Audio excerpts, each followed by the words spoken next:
con Karina Domínguez, que es la secretaria adjunta de UPCN y que tiene el tiempo para acercarse y charlar un rato con nosotros. Muy buenas tardes, Karina. Nosotros habilitamos hasta mediados de enero decir buen comienzo de año.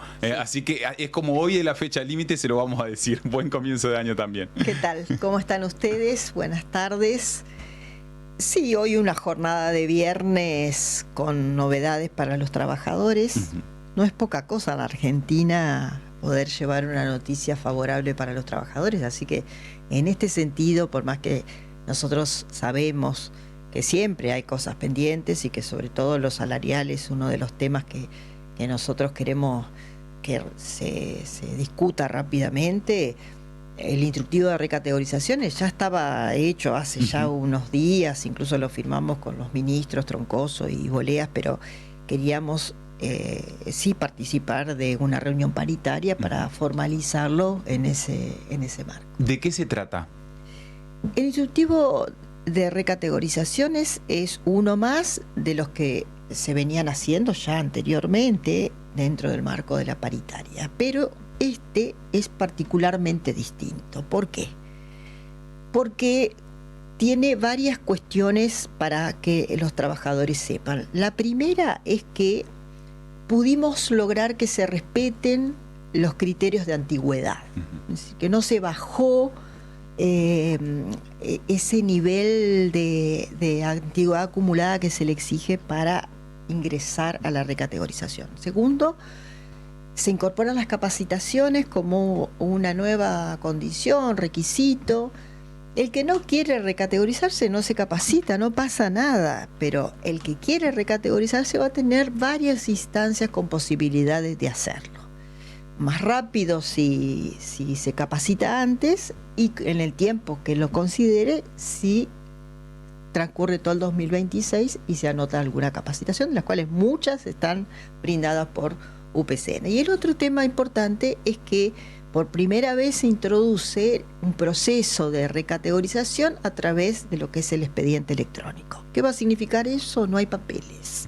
Y en este sentido, creemos que tiene que ser mucho más rápido que en otros casos donde había pases por muchos lugares y si, por ejemplo, de un expediente de 100 trabajadores, uno le faltaba algún papel, se dormían los otros expedientes en algún escritorio. Esto no va a pasar porque aquel que no cumple alguna condición se separa, sigue en un expediente aparte y los que están bien siguen su curso. Entonces no perjudicamos al conjunto de los trabajadores.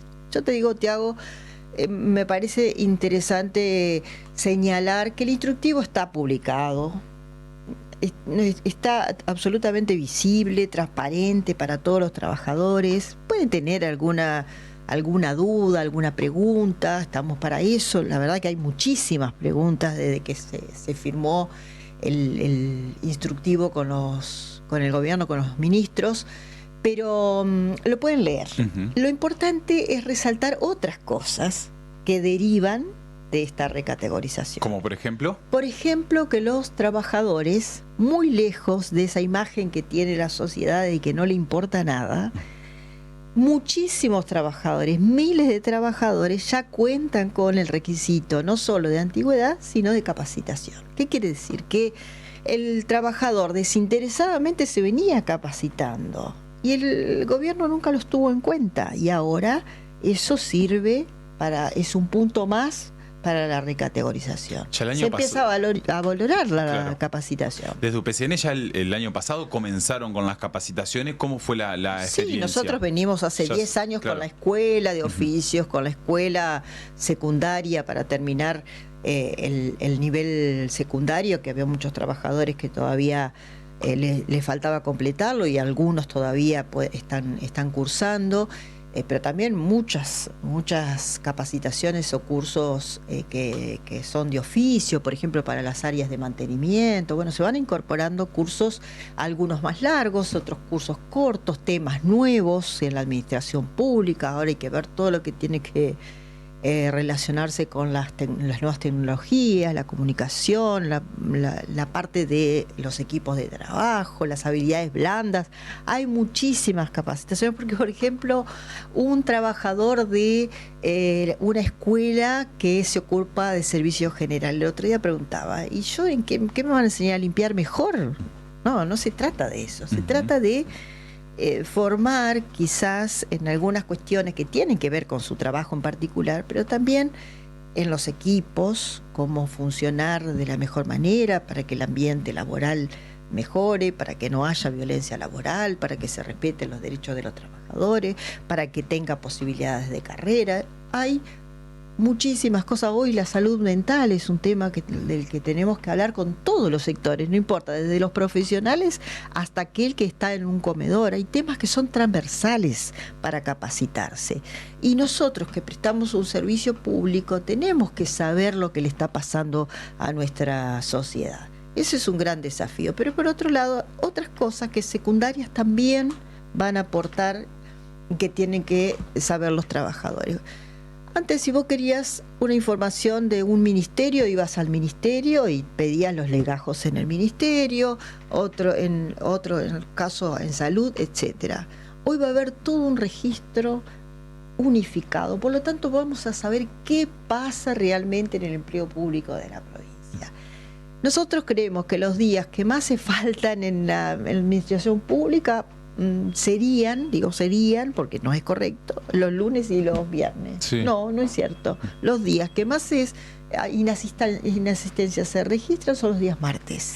Hay que saber por qué. Entonces hay que incorporar el legajo de salud laboral, todas las licencias que las tiene que tramitar el trabajador, porque tiene que saber que es su derecho, pero también tiene que saber que tiene que valorarlo y usarlo como corresponde. Todo eso va a estar centralizado en la app Mi Trabajo, y si no ahora a través del SIGAP, que se ingresa en cualquier computadora.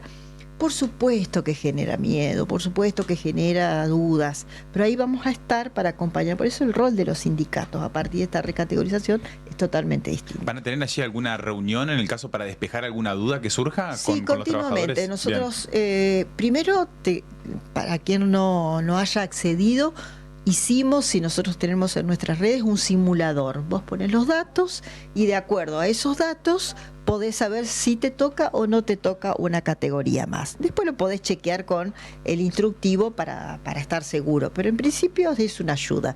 Y por otro lado, sí, permanentemente hay una mesa de ayuda, de consultas, para casos muy particulares que tienen que tener trámites exclusivos o acordes a su situación laboral.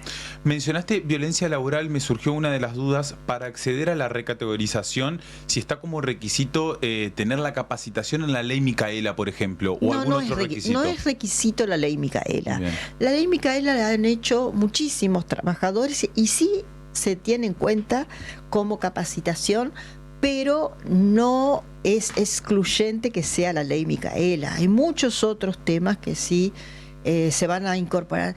Porque esta etapa, las capacitaciones, es un mensaje doble o triple, te diría yo. Un mensaje para el trabajador para incentivarlo. Un mensaje para el gobierno porque tiene que saber que la capacitación es un derecho. Y un mensaje a la sociedad para saber que tiene empleados públicos que quieren hacer mejor las cosas. Entonces, la capacitación, si bien no podemos decir que es simbólica, porque quedaría como muy frágil la idea de la capacitación, es una capacitación inicial que tiene que ir transformándose y convirtiéndose en una política de Estado. ¿Por qué?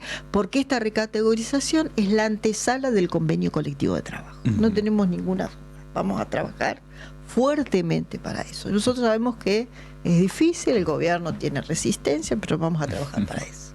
Estos puntos son fundamentales, pero bueno, el trabajador, la trabajadora también, inclusive antes de que llegue el fin de mes, mira el bolsillo y dice, cada vez me alcanza menos. Sí, el poder adquisitivo del salario es un problema de todos los trabajadores de la Argentina. El nivel de desocupación, el nivel de despidos que ha habido en el sector privado, en el sector público nacional, no así en la provincia de Entre Ríos. Por suerte hemos podido conservar la mayoría de los puestos de trabajo, no se han eliminado organismos.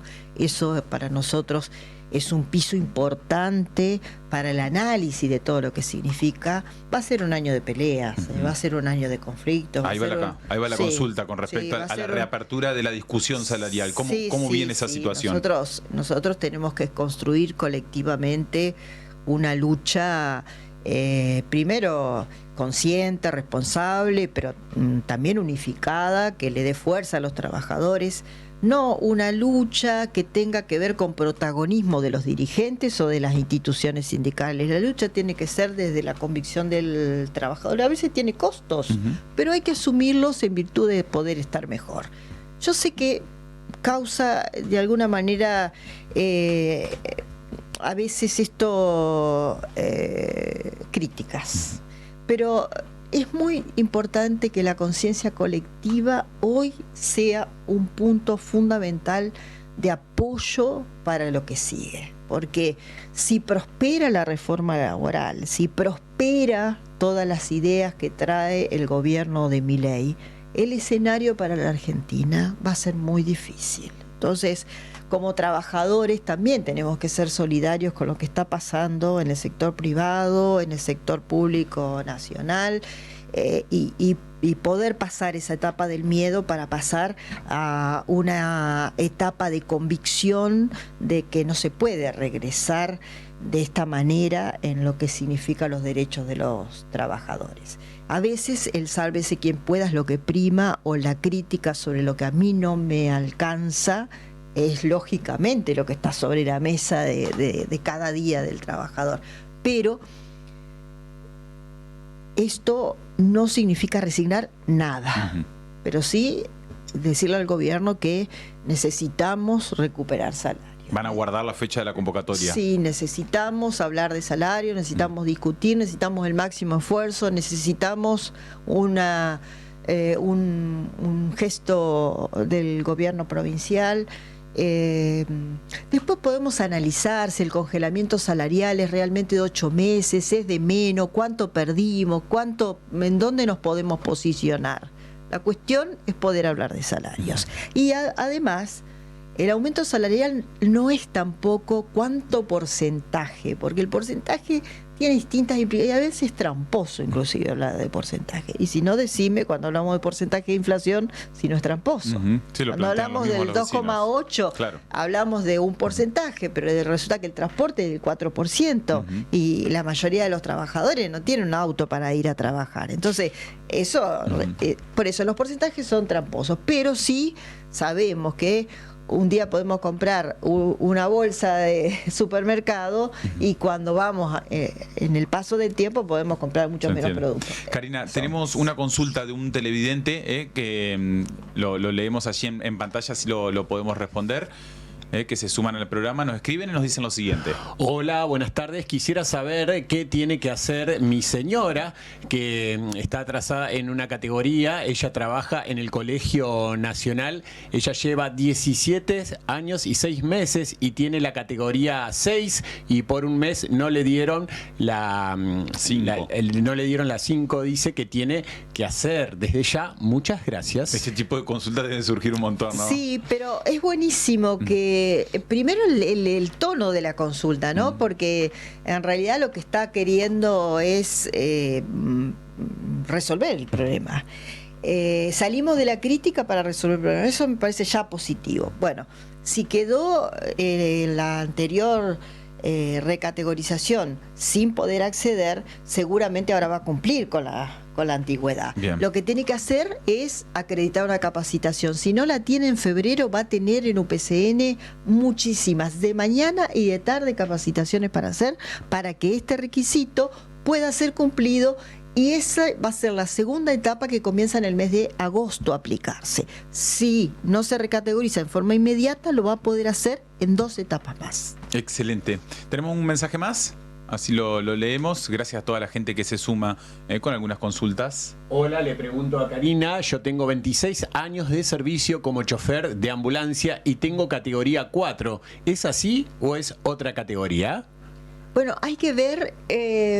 Gustavo se comunica. Sí, hay que ver la antigüedad al 30 del 6. O sea, tiene que el compañero buscar el recibo de sueldo de esa fecha, del 2025, y ahí poder plantear la categoría.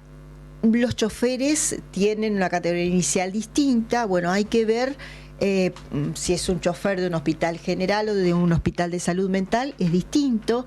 Por eso, cada caso hay que trabajarlo individualmente, porque si no, por ahí yo digo, sí te corresponde, no te corresponde, y no conozco el detalle.